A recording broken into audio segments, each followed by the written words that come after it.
Perfect. So welcome everybody. Thanks for coming to our virtual job and internship search panel, which is actually our first workshop of winter quarter. We'll have many more as the quarter goes on. My name's Justin Dolce. I'm with the Albers Placement Center. I'm a career advisor.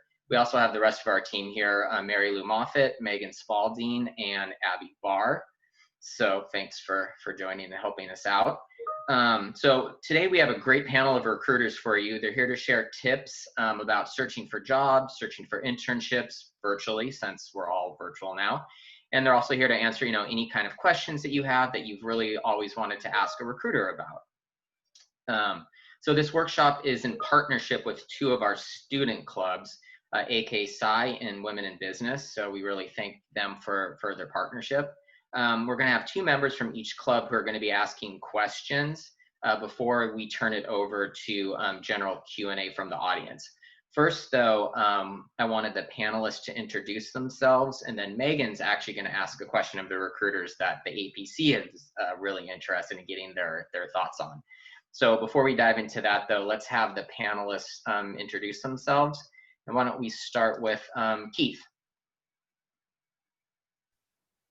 Thanks, Justin. I appreciate it. Thanks, Megan. Thank you, Mary Lou. Thanks for inviting us here today. My name is Keith Gully. I'm the Director of Talent Acquisition for the City of Seattle. I've been with the city for about 7 years.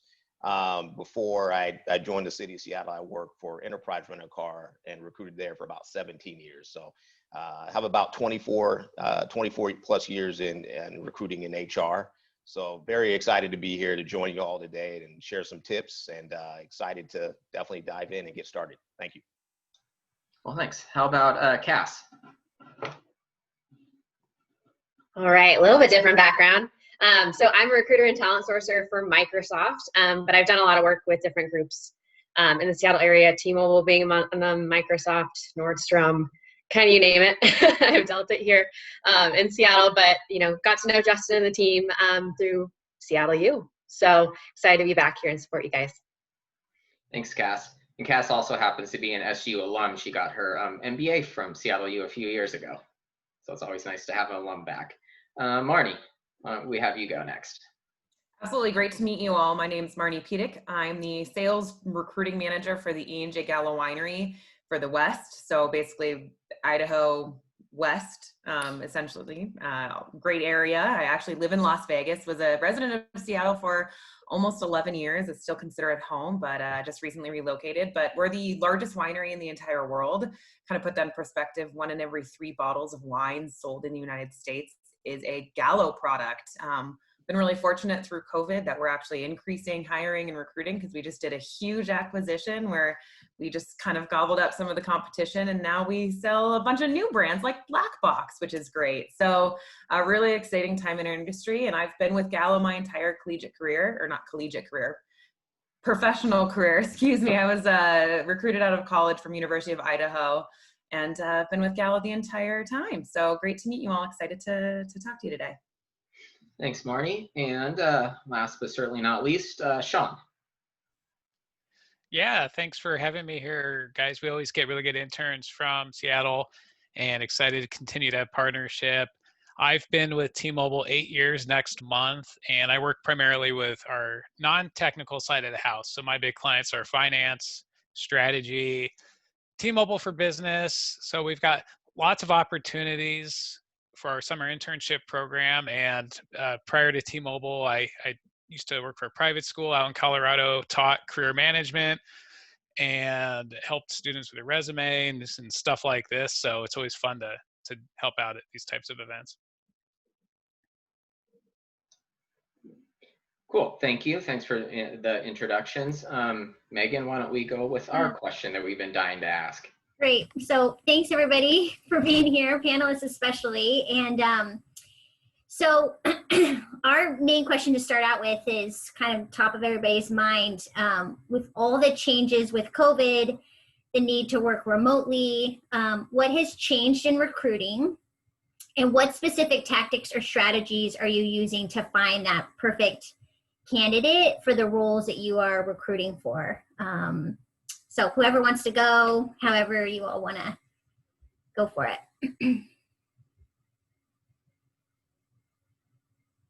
I'll kick it off. What the heck? Let's do it. So, so it's really interesting. Our recruiting processes have really changed because my job before was traveling, being on campus, shaking hands, really getting to know folks. While our salespeople are out in the streets, and because we are alcohol beverage and we sell to grocery retail accounts, our salespeople are still essential workers. So while our sales folks and the roles I'm recruiting for are essential workers, my role has drastically changed. So it's definitely what I wouldn't give to like go to a career fair and stand for 5 hours and, get that awkward handshake. Oh, you guys, what I wouldn't give. But what's really different, what we've really leaned into in our recruiting strategy is our referrals. So we reach out to advisors, we reach out to people in the career center, teachers, professors, athletic coaches, anybody who really can get a grasp for a student. We talk to that instructor and we say, this is what our program is. Do you have any students that can fit that role? So just a little piece of advice. Don't be afraid to get to know your instructors. Talk to your advisor because employers go out and they ask.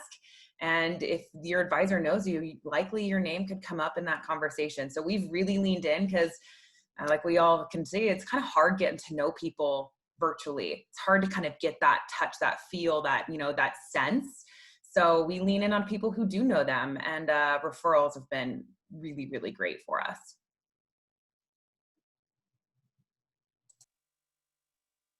I can jump in. For us with the city, it's been really challenging, especially when it comes down to technology. When COVID hit back in February, immediately, the mayor was like, everybody start to work from home. So within, I'd say a week and a half, everybody took, their ways of doing their work, which was a lot of paper, because everybody's in the office, to working with Microsoft Teams, Zoom, Skype. And then we had to change all of our hiring practices and processes and basically convert them over to Microsoft Teams or Zoom, whatever that technology was. And then really the candidate experience, focusing on that quite a bit more, making sure the candidate was set up in the best way possible to be able to perform, their interviews, making sure technology worked. So not everybody had a desktop or a laptop. So, we had to work through that as well. And then getting hiring managers to really be more open to how they interviewed. I know there's phone interviews, but then a lot of times they're like, well, we want to see the candidate. And I was like, what difference does that make as long as the candidate is answering the questions in the way, the way you want them to answer them. So really getting their mindset focused differently as far as being able to interview folks. So it was definitely just a mind shift from basically top management all the way down to entry level management as well. But it's exciting to see where we are now. Everybody's a lot more comfortable working from home, and we're able to allow people more grace. I think that was the biggest thing too, because if a person's technology didn't work, it was just following up with them and finding what is going to be the best mechanism for us to be able to communicate with them. So, but as far as outreach goes, I found that meeting with students, doing more of those mentorships, setting up time to make it more intentional, to be able to talk about different opportunities across the city, basically getting some of our directors and our officers to connect with some of the students as well. So just making those individual connections and to kind of piggyback on what Marnie says, more of those referrals to where they're getting in front of the right folks, and really telling them, what they're looking for, be able to collect their resumes and applications and cover letters at the right time, but also be able to have those intentional conversations about what are they looking for out of a career, and how can a person within the city who's working there, how can we basically build that pipeline and get that person plugged into the right area when they feel comfortable and they feel like it's the right place for them. Yeah, I love that. And I'll just add, for us, I think the biggest thing has been we can really broaden our reach and connect with more students than we ever could before, because my team's pretty small. There's only 6 of us who do the recruiting for around 500 summer internships. And traditionally, we had our core schools that we would go visit and get students from there. But now, since September, I've been going to virtual career fairs in Montana, Wyoming, Alaska, places they would never pay for me to fly to. And so that's kind of cool that I can meet these students are amazing. too. They're like, wow, it's so cool to see you guys at our career fair. And so for me, that's been really fun. And I do agree. I miss the career fairs. Normally I go to National Black MBA, and I was going to be in DC this year. So that was disappointing, but it is what it is. So that's been a big change for us. Just really being able to connect with students from everywhere now, and have met some really, really amazing people. Yeah, I think all of us, you find yourself in the recruiting space. It says something about, how social we are, and the fact that it's never going to, replace in-person interaction. We all miss that so much. But at least from the Microsoft standpoint, we were really fortunate, and we had all the technology to enable, shifting to all these new policies, but it still took a ton of time and planning and restructuring to get all of that to work. We prioritized hiring in some areas more than others based off of business need, as we had the whole global shift towards remote work. People needed Microsoft Teams. They needed all these different tools and processes that we offered. So we had complete restructuring within our recruiting to support that. We have different hiring initiatives in place. And something that, that we talk about endlessly is how important it is, to really, as any prospective candidate, be able to articulate, who you are online, being able to advertise yourself, being able to, pitch what you're interested in, because we don't have the opportunity to get to know you in person and dive into that into as much detail. We're doing it all over the phone. We can only find you on LinkedIn if you're advertising that. Apply to jobs that, are in line with your skill set. But, we'll look forward to hopefully being able to see everyone on site again. Good. Thank you, everybody. So as Justin mentioned when we kicked off, we are in partnership today with two Albers student clubs, AKSI and Women in Business. And so we wanted to get students involved in the facilitation of this and coming up with questions. So our first question is from an AKSI member, Amanda Dang. And Amanda, if you want to ask your question of the panel, that would be great. Yeah, for sure. So my question was, with such a large pool of applicants, standing out can be extremely difficult. So what makes an application, resume, cover letter, or online profile stand out? I love this question. I love when students ask it, just because for us, it is something that we really look for as recruiters, and we get asked by our hiring managers too. And they tell me over and over again, they want to see students who are involved in student clubs like you guys are. Any of that extracurricular stuff really jumps out at us. So whether it's club sports, it's a fraternity, a sorority, it's volunteering at your local church or the local soup kitchen, whatever you can do, that really jumps out at us. And we also love to see things like part-time jobs, even if it's not related to your field of study. And the main reason is a lot of us, and me in particular, like when I was a student, I had a full course load. I worked the front desk at 24 Hour Fitness. I played club sports. So I know what it takes to balance all that and to be successful. So when we see that on resumes, that's something that really jumps out to us, because, and as I'm sure my peers will say too, we get a lot of really good resumes. And when I have two excellent candidates and one of them has those things and the other doesn't, I know which candidate that I want to talk to. So if you guys aren't really celebrating that on your resume, put that stuff on there. Yeah, we'd love to see that kind of stuff. I think to piggyback off of that too, any time that you've shown an additional initiative, right? You have one person who has like a 4.0 and all they've done is school, right? Versus, someone who maybe has like a 3.7, but they've been involved in all these different clubs, or, they've taken a couple additional certification courses or something like that to really build their skill set and show a lot of versatility too. We want to be able to see that people can come up to speed in a new environment, because regardless of what you do, it's going to be an adjustment to come up to speed in a new job. And if there's anything that we've learned this year, it's that your job can also pivot quite a bit. So just the job that you sign up for isn't always the same job a year later, right? Because things restructure, things change, responsibilities, migrate to different teams. So I think that that's huge in line with that. All right. I think additionally, definitely getting involved, bar none, is a way to stand out in your resume. Like regardless of how, like Sean was talking about, how you're involved, that's the first thing. The second thing is can you get a leadership position within that, or can you grow within that singular organization? Do you have those stepping stones to a high-end leadership? Especially if you're applying for something like a leadership development program, show that on your resume. And then additionally, speaking about resumes, you can have multiple versions of your resumes that you might use to apply for a different job. So in the job description, if they're looking for work history, specific examples of when you've executed HR resources, put that at the top of your resume. So that's the first thing that an employer sees. Or if they're looking for leadership or sales, put that at the top of your resume. And then have your sales resume ready to go, have your HR resume ready to go, have your leadership resume to go.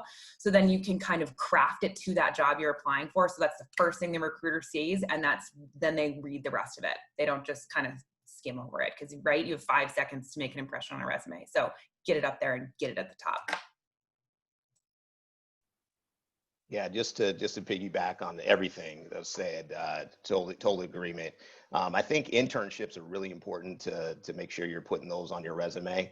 And it's okay to go back, I'd say 2 to 3 years. If you are a freshman or a sophomore and you want to go back 2 years, maybe you had a job in high school, definitely be able to put that work on there. But if you're a senior or junior, and let's say, you want to go back 3 years in high school, I'd go back to those internships, those relevant experiences, and be able to talk to those. And then once you get those questions in the interview, once you get the interview, that's the time where I always say you have those extra information kind of in your holster to be able to talk about some of the experiences you had. And it, might not be on your resume, but you can go back and say, you know what, this is not on my resume, but just let me tell you a little bit about my customer service experience when I was a senior in high school, or we did some type of community outreach, and I had to basically be able to communicate to different folks out into the community.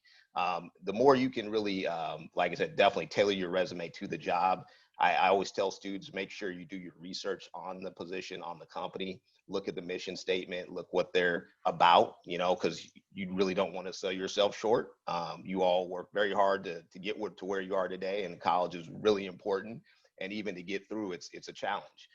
So I agree with what Sean was saying. I love to see when people put on if they're involved in a sorority or fraternity, or they played extracurricular sports, or they're a captain, or on top of that, they did some community work, because that tells me that they're just not going to come and sit at the job. They're going to do more, and they're going to want to be placed in more of those leadership opportunities down the road. So the more you can really tailor it to what you want and what you're looking for, and really being true to yourself, the more we're going to get out of the interview, because you're going to be passionate about it once you do get that interview. Great. Thanks, everybody. It's super helpful. Emily Berg is next. Emily is the president of Women in Business Club. So Emily, if you want to ask your question. Yeah, so our first question would be, given the spotlight on social justice movements, such as the Black Lives Matter movement, many companies last year, especially in June, May, expressed their support for such movements.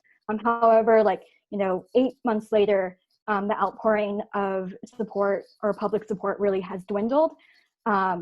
And so therefore, our question was sort of, how are you, your companies, and the greater business world enacting changes and specific policies to increase BIPOC talent and support them when they actually get into the roles, without being labeled, without these labels, actions being labeled as performative activism? I would say for the city, what we're really working on, and I would say, even when the Black Lives Matters and all the kind of the crazy stuff happened over the summertime, all the challenges and the deaths and things like that, even to this day, one thing we took as an HR group and HR community across all city departments was to really break down racism. So we were trying to create this anti-racist environment, anti-harassment environment across the city. And we're doing it with our policies and procedures. So one of the things that I'm focusing on recruiting across the city is, how can we make our interview process more inclusive? How do we screen in more women in BIPOC of the community into our opportunities? And also, how do we focus on, looking at those individuals who are just graduated to actually be able to get their foot in the door in the city as well? And also, how are we looking at internal promotions? Are we promoting, are we seeing more women and more women of color and people of color being promoted into different positions, not just getting the job. So we're looking at more elevation. So as a team, as a whole, every HR department, and especially us, we're really trying to lead the way and really looking at a lot of our policies that have been there for so many years and been barriers for folks, really breaking down those barriers and really doing a deep dive and having more voices at the table. And those voices are able to, to talk to it, and because some of those folks have been through it, but basically able to talk to other individuals on how can we make those changes. So we felt like our interview process was broken a little bit. We're making sure, the representation is there on the panel. On top of that, we're making sure the questions that we're asking are obviously behavioral. We're making sure, we have a hiring process called TEA. So it's called Talent, Experience, and Alignment. So we focus, the talent is more on the potential of the candidate that can basically start at maybe that entry level position, but can elevate into more of that higher manager role eventually, and taking more of the focus off the experience. We found that a lot of our hiring managers were always focusing on, oh man, that person needs to have 20 years of experience, to be a recruiter. And I'm like, no, not necessarily. Or where I first started with the city, I came in at City Light, and they're like, oh man, you have to have utility background to recruit. And I was like, no, you don't. So we're able to really kind of change that narrative, and the alignment piece, making sure people are aligning with the city's values, and just letting them know that, we're coming there to do the work for the community and really serve the members in our community, and really do the work and the policies and really try to change some things up.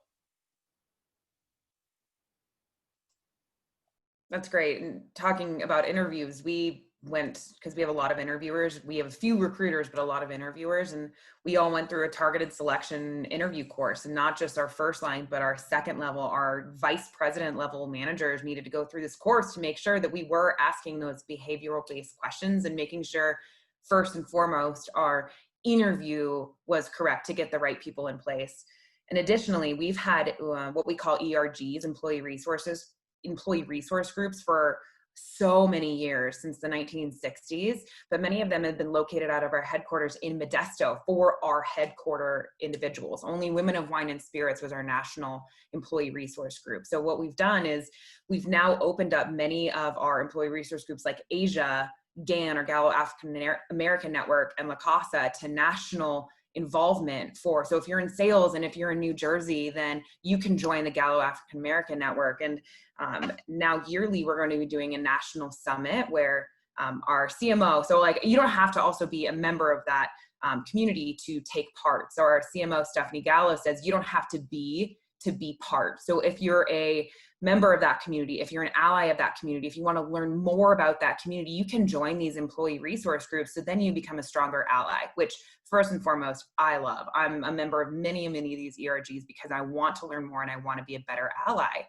So we opened it up to this GAN, or our Gallo African American Network, did this national summit where we had really open conversations about race, and we had employees come through, especially our women of color, and talk about their experience in a traditional, very male-dominated industry. The wine and spirits in the past, very, very male-dominated. So what they've experienced, and then we talked about white privilege and what that means, and it was just this open conversation, and it went over so well nationally. Of course, it was virtual. We've decided to do that again every year moving forward. So we've taken the conversation and we're having these awkward conversations, but we think it's really important.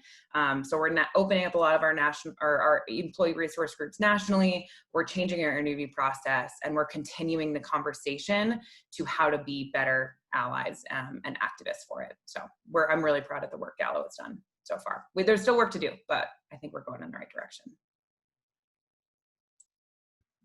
Yeah, I feel like feeling good about some of the traction we're getting, but there's always more work to do. We had a lot of infrastructure in place, being a very large organization, but, also I recruit a lot of software developers, and obviously there's a certain, stereotype I think that goes along with software developers, and it's not always, the most diverse community sometimes. And it's ways that, how can we take, the initiatives that we currently have going on and put everything under a microscope and kind of identify what can we do better. right? What can we improve on? We have, a designated recruiting task force assigned to diversity recruiting for different, underrepresented groups. We have, lots of different, resource groups internally once they've been brought up and, brought up to speed within Microsoft. But, we need to make sure that everyone in recruiting, has that ongoing education and support to make sure that, they are constantly, revamping their processes, how they're identifying candidates, how they're guiding hiring managers through the interview process, making sure that, if we're hoping to, identify female candidates, we should have female interviewers as well, so that they can see that that's represented on that team and that's valued there. So, constant learning experience. But I think that we've done a good job of making some progress and continuing to set goals for the future. Yeah, I love what I'm hearing, and it's really encouraging that this is all taking place. And yeah, I think it's our job as recruiters when we're presenting 10 candidates to a hiring manager that it's a diverse slate of candidates. It's not 10 people who are all the same. So that's a big obligation for us. And one of the things, well, there's a few things I'm excited about that we're finally getting involved with here at T-Mobile. One of the big conditions of our merger with Sprint was diversity. And so we have created an external council that's going to hold us accountable over the next few years, work with our board of directors to make sure that we're hiring diverse people and that all the way up to the executive level, we're doing that too. So that's really exciting. And then any day now, I've been working on this for like 8 months, but we're working with a well-known foundation, and we're going to have a new partnership with them that's going to involve scholarships and internships with historically Black colleges and universities. So I'm really excited about that. And then one of the things that came out of having a remote internship program, something we never did before, which it kind of makes sense that we have it now, is making sure that every intern outside of their hiring manager had a mentor, someone who was there with them the entire program, every step of the way. That was very popular, and we're going to continue that. And then even after COVID goes away, we're going to keep that. So I feel like we're doing a lot of things right and moving in the right direction. And it's, like I said, encouraging to hear about all the other good work that's going on out there.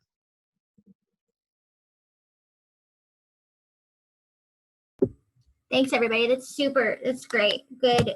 Just helpful to see the actual tactical initiatives that companies are doing. So now I want to hand it over to Sandy Jing, and Sandy is a member of AK Psi, and Sandy has our next question. So hi everyone. My question is given that the pandemic has significantly impacted many things, so what are some aspects that recruiters actively seek right now in the candidates that used to be less important in the past, or that usually wasn't considered in the process in the past?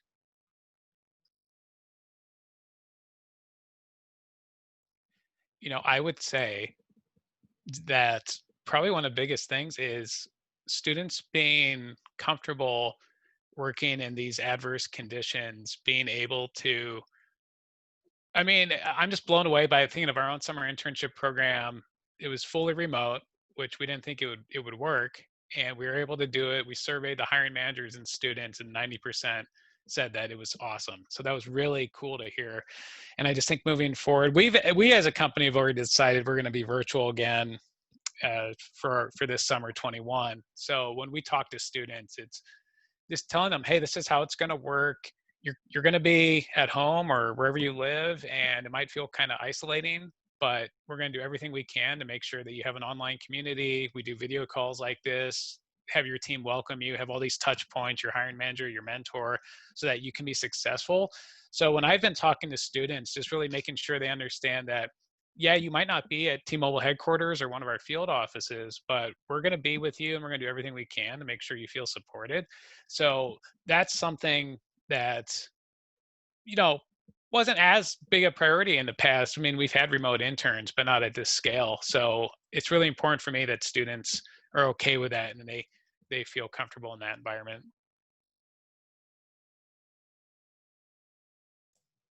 We're kind of looking for initiative, and what in the past, of course, what do you do for fun is a great interview question, but what do you do for fun in COVID? Truly, are you just sitting on your butt scrolling through social media?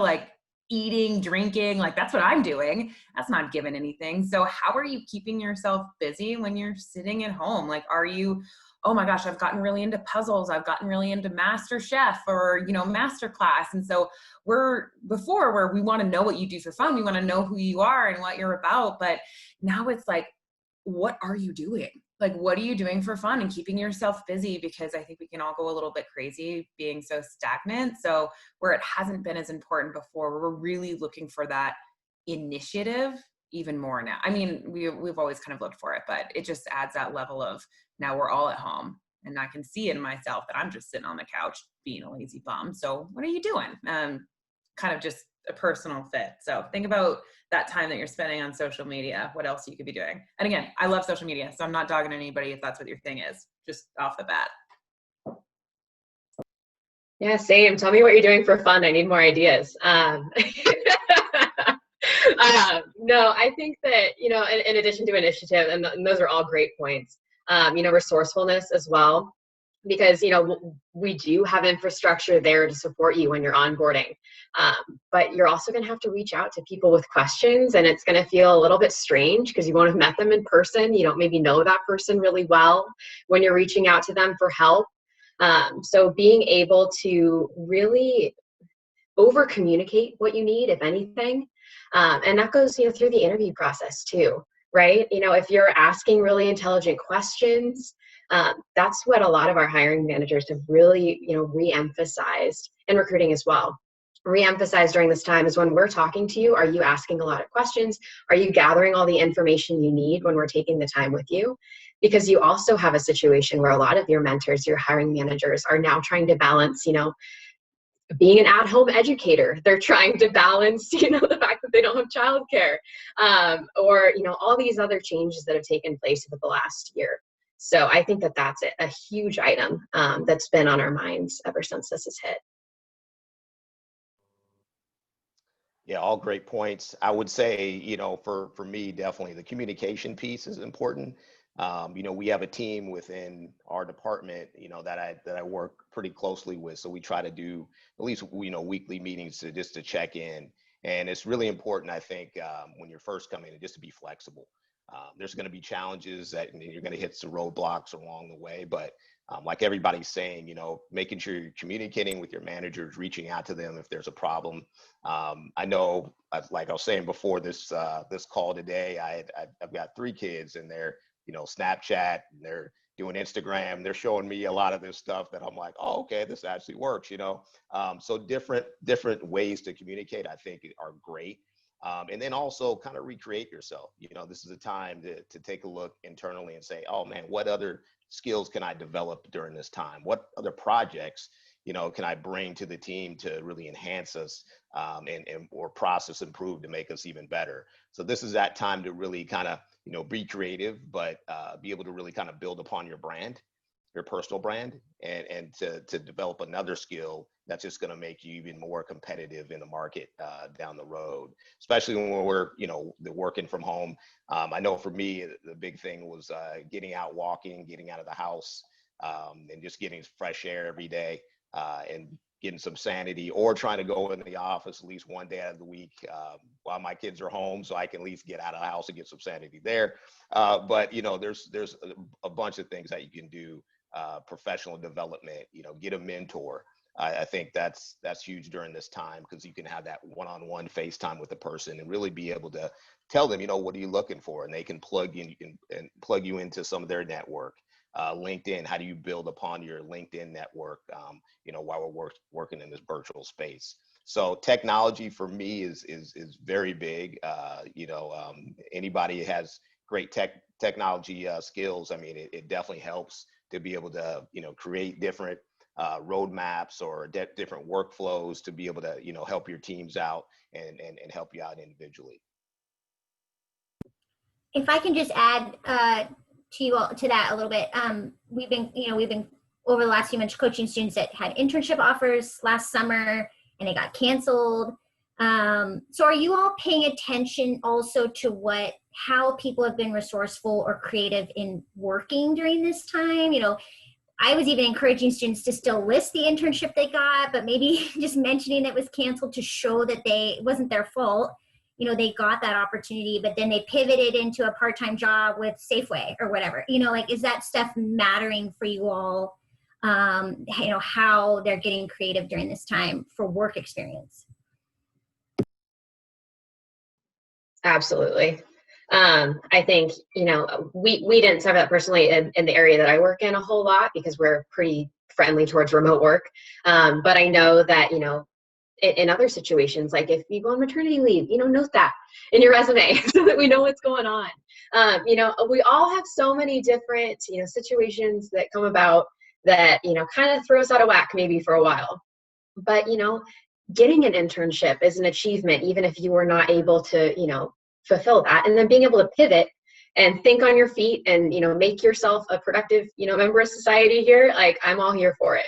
Because, I mean, that's what we had to do. We had recruiting on hold for about a month while we were trying to, you know, to pivot and kind of decide what we're doing. So we were taking on all these like additional projects, even on our end, that, you know, cleaning up, you know, old data sources, making sure that we were, you know, revamping, you know, for future processes so that we could use the time constructively when we were a little bit in a pause in what we would normally be doing. So absolutely.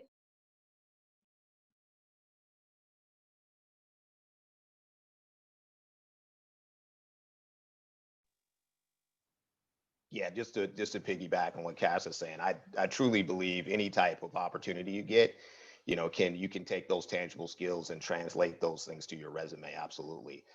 One of the things, you know, what I truly value about being having the college experience is, you know, you go through college, and you know, you might work a part-time position or you might have an internship. You know, all those things are truly valuable.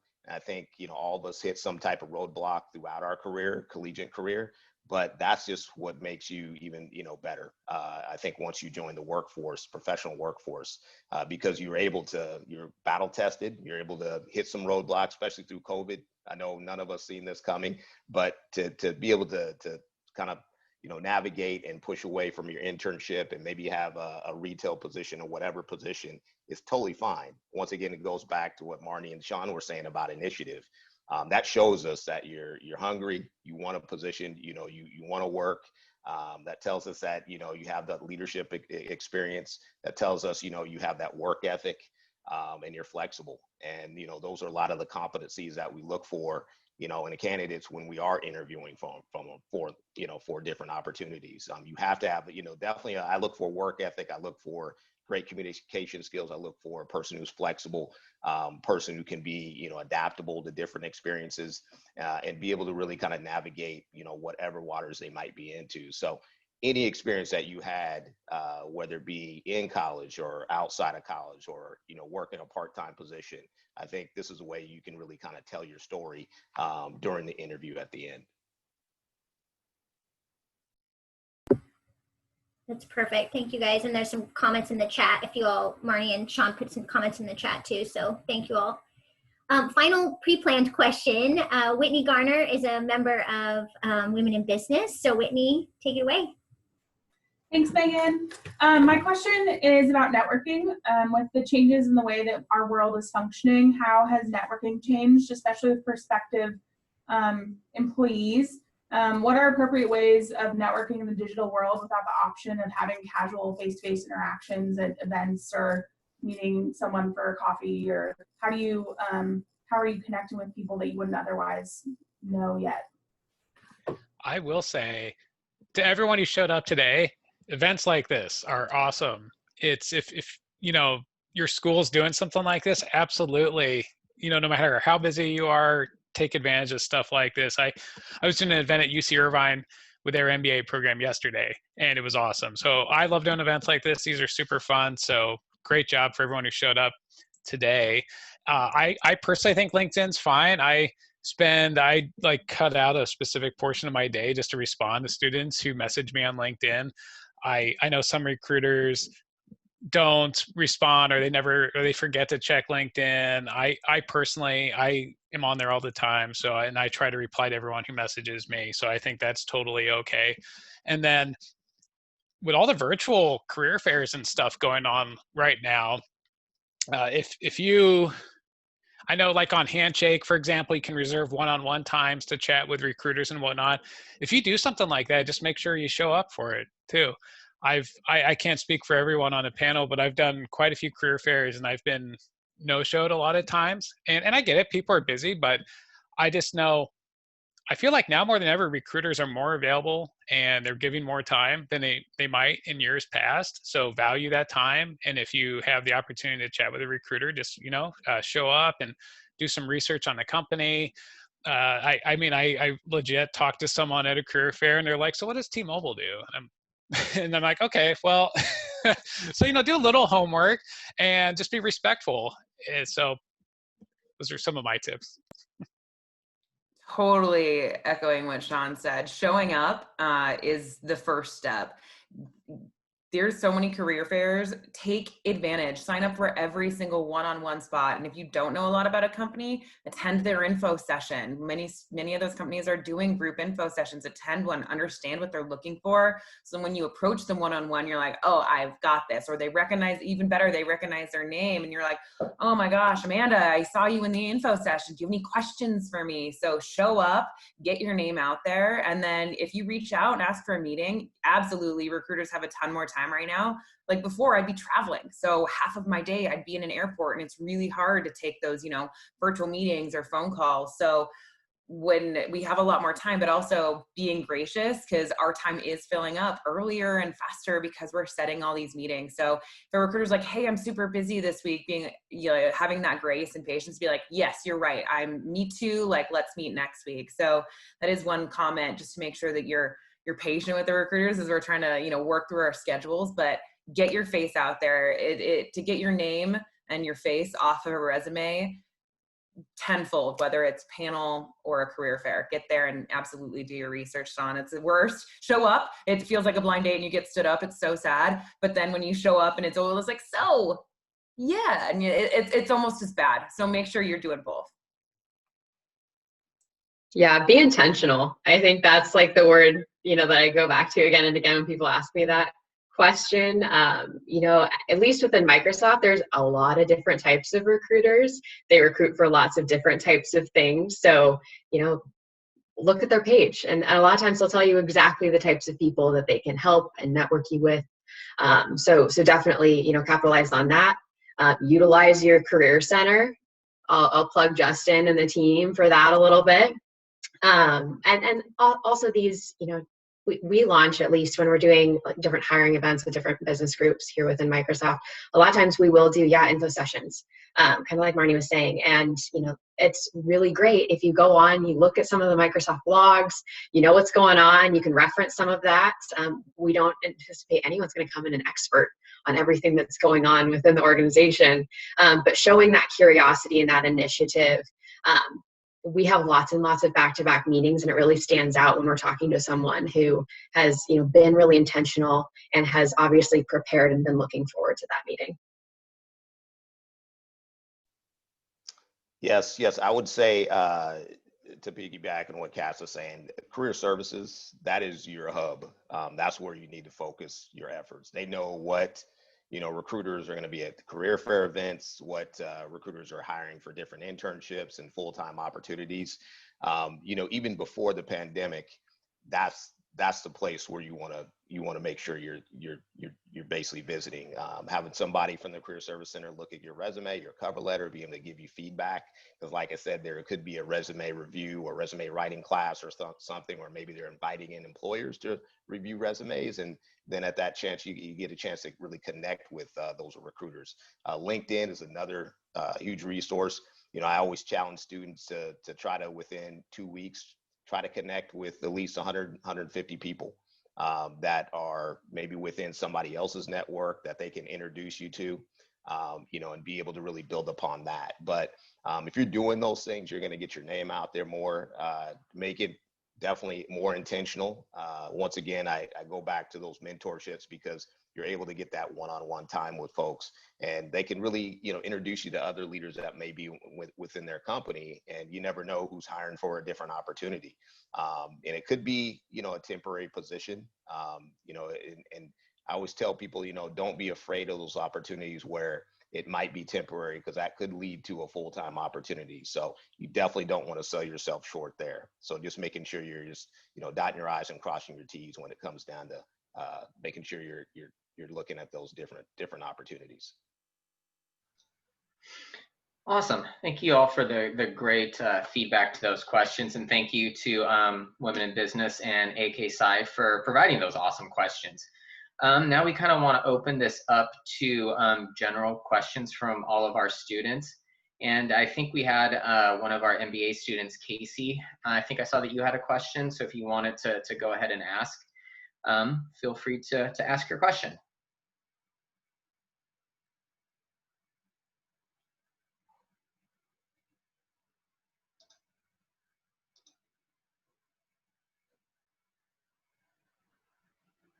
Maybe we can, oh, okay. Yeah, can you hear me? Zoom is going in and out. Yep. You can hear me? Oh, good. My question's a bit more general, not necessarily specific to COVID times. What does your organization value most in its employees? Whether you place a high value on particular skill sets or qualities. I'd love to hear more. Oh, I love that question.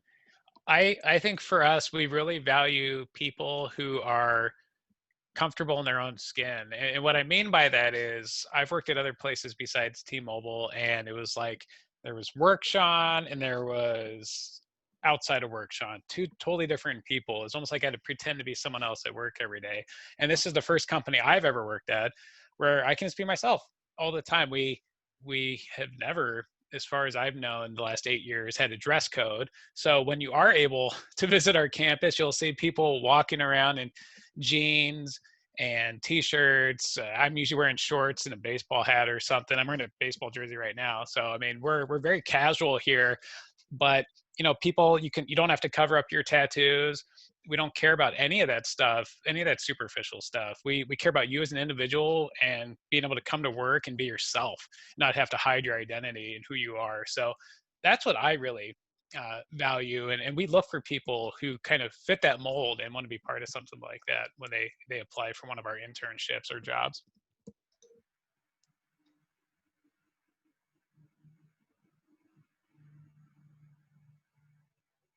Yeah, I think, what are you going to add to the community as a whole? Whether that's, within your team, whether that's within, Microsoft as a whole. And you can tell, like, those infectious people, during the interview process, we're like, I don't think I've ever met anyone quite like you. And you will stick in people's memory. And, when they're thinking of, someone that they could reach out to, they'll reach out to you because they know you and you have a specific identity to them. On top of that, obviously, Microsoft has a core set of values. A lot of times, different companies will have, those different core lists of values. Pay attention to that, because a lot of times our interviews are sort of structured around those core values.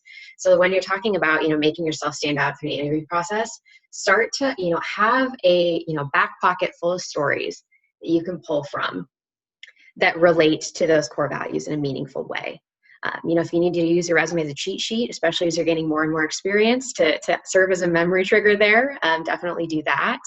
But it'll also, it'll do a couple different things. It'll make you feel more prepared for the interview process or any, networking opportunity.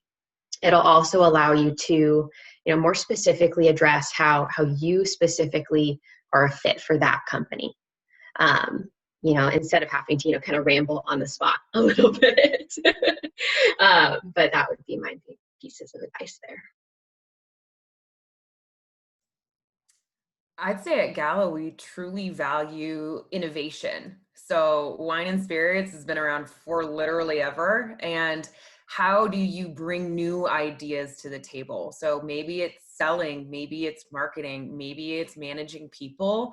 How are you going to innovate for the next generation? How are you going to keep wine and spirits growing year over year? So we look for people who have new ideas and who are hungry and want to go out and try new things, fail, and then try harder again a different time. So definitely bringing your authentic self to work. Everything that you guys have said, absolutely agree. But you know, what else? Innovation, try the next thing, and be bold about it. So for sure, we truly, truly value different ways to see things. And so that's why diversity is also really important to us. New innovation, new way to look at it.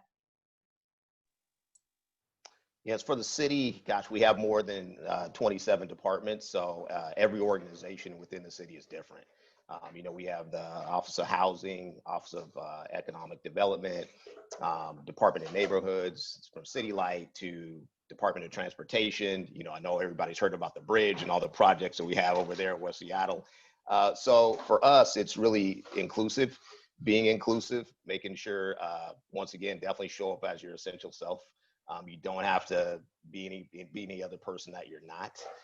Dress code, you know, we don't have a dress code at all. For me, I choose to dress up in a tie or shirt, or some days I'll come in with jeans and my Seahawks 12 jersey, you know, but we just like to have fun. It's a work hard, play hard environment, but we accept everybody. And the great thing about it is, I think, you know, our racial social justice initiative, that's a big key to working at the city. You know, if you want to come work at the city and know that you're going to do the work for the community, that's the big part of it, because your face is going to be out there. You're going to be working with community members, and they're going to be working with you on big projects that are going to affect making sure we're moving forward. I'll give you an example. We had the two first COVID sites that were testing sites that were set up. Basically, the mayor's office had came to my team about staffing those two COVID sites. So we basically were able to open up those sites within 2 to 3 days and staff more than 50 people. But those 50 individuals were from the community. And the great thing about it is they didn't have, you know, a bunch of experience as far as working with, you know, COVID. Nobody knew anything about COVID at that time, but they were more therefore on the administrative side, but they're able to take some of their past experiences and really make those things kind of plug and play with what we were doing with those two sites. So we're excited for those things. So just know that, you know, you might get placed in different jobs, or different things might come up. So flexibility is definitely important, but just knowing that the city, you know, we really are important and really focus on inclusion. Cool. So we have a few more minutes before we need to start wrapping up. If anybody else has any questions, feel free just to unmute yourself and ask away. Hi there. Can you hear me? Julius, go for it.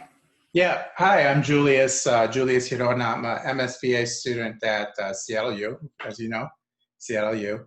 Thanks again to Keith, Cass, Marnie, and Sean for coming and lending your time. Kind of laughed when Marnie mentioned that it's such a good year for EJ and Gallo. I wonder if there's any correlation with it being a pandemic and everybody's at home. But my question is more along the tech sector. I know that I read an article in ZipRecruiter about how the tech sector just experienced the third largest decrease in job postings among sectors in Q3 of last year. How bullish are you guys about hiring in 2021? The second question is, with the migration to remote working, do you guys anticipate it being more permanent, more of a standard nowadays? Thanks. If I can add in, maybe if all of you just kind of want to like outlook, is it going to get better this year? Is it, you know, what's the hiring outlook looking like? And yeah, like Julius's question, is most everybody going to be maybe working virtually or more flexible work schedules? I love that question. We talk about it a lot here. It's kind of funny.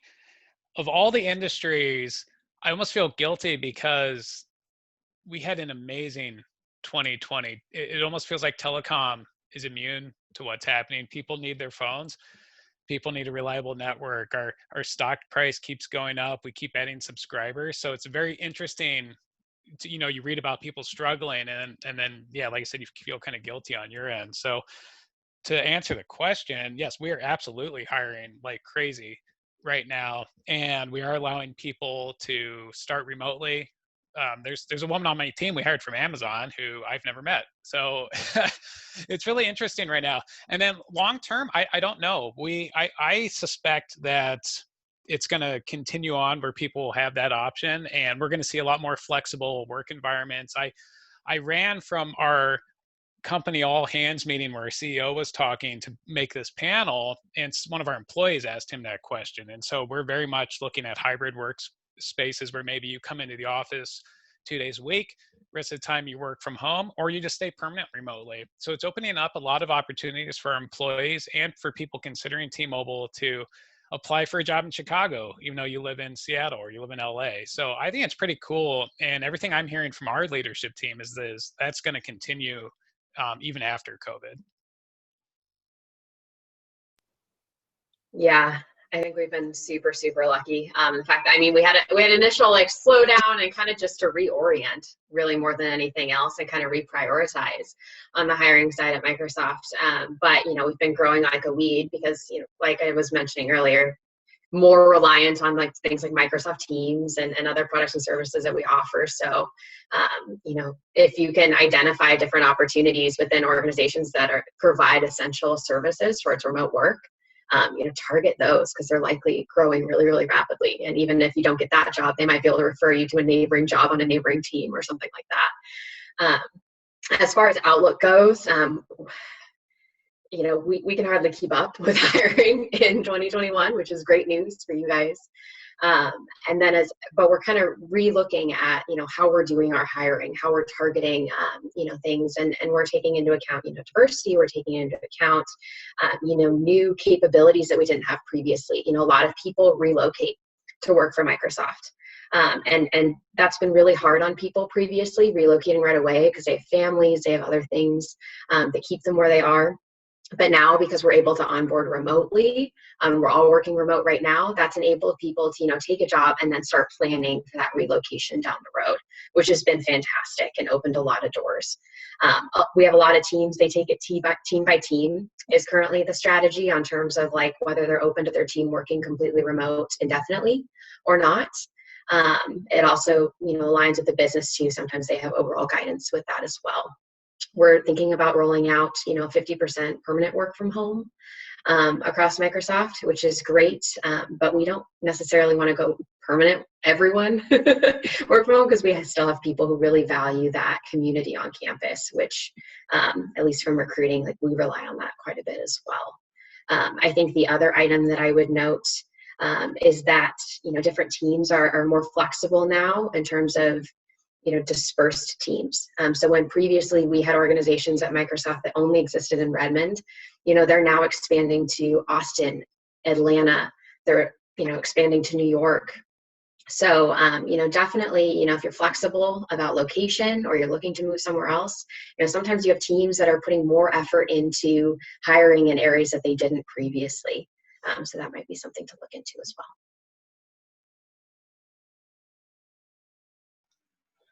All right, cool. I know we're coming up pretty much right at our time at 1:30, so I want to be respectful to both students who might have to run to a class and also to our panelists who I'm sure have other Zoom or Microsoft Team meetings coming up. But before we do that, I just wanted to plug the APC has a ton of resources. So if you did not get your question answered, take a look at the online resources we have, or you can also schedule an appointment with any of us. As Sean was saying, LinkedIn is a great resource too if you have follow-up questions for any of our panelists. I also wanted to let all you students know about some other upcoming events we have. We have a workshop called Achieving Greatness Amid a Pandemic with, his name is John McPhee. He works lead operations at Nike. So that would be something that's kind of cool. We also have Winter Career Fair, which is coming up on February 11th, and I skipped ahead, but prior to that on February 2nd, we have a Business Analytics Industry Forum, which we'll have a group of panelists, and they're going to be talking about a lot of different opportunities and career paths in the field of business analytics. So that being said, I wanted to thank all of our panelists very, very much. It was really great hearing all of your awesome feedback. What's, you know, from somebody who used to be in recruiting, hearing what hasn't changed, but also what has changed. So I thought that was super valuable. It's always good to keep up on current trends. So thank you very much. And I guess with that, if the panelists have any sort of parting words, anything else they wanted you to know about, I'll let them have the final say before we head off for the day. Yeah, first of all, I just want to thank everybody for taking time out to be here today. That shows a lot of commitment to all of you. So kudos to you for that.